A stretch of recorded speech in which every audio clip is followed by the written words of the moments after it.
మాంగళ్య shopping mall ఆర్సీపురంలో Ambedkar statue ఎదురుగా July 12న రాశి ఖన్నా చేతుల మీదుగా గ్రాండ్ ఓపెనింగ్. బాడీ షేమింగ్ తో సీఎం రేవంత్ చేసిన వ్యాఖ్యలపై మాజీ మంత్రి పువ్వాడ అజయ్ ఆగ్రహం వ్యక్తం చేశారు. ఒంటి కన్నుతో ఉన్నప్పటికీ తాను చేసిన పనేంటో జిల్లా ప్రజలు చూశారన్నారు.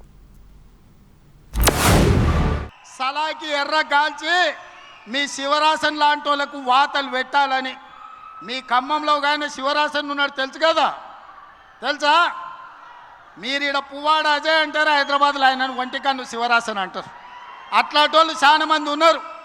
వాళ్ళందరినీ కర్రు కాల్చి సలాకి కాల్చి వాతలు పెట్టడానికే మా అక్కలు సిద్ధం అవుతారు. గతంలో నేను మంత్రిగా ఉన్నప్పుడు కూడా ఆయన పీసీసీ ప్రెసిడెంట్కి వచ్చినప్పుడు కూడా ఈ వ్యాఖ్యలే చేశారు. సరే, నేను ఒక విషయం అడుగుతా ఉన్నా. 2 కళ్ళుంటే ఎంతో విజన్తో పనిచేస్తారు.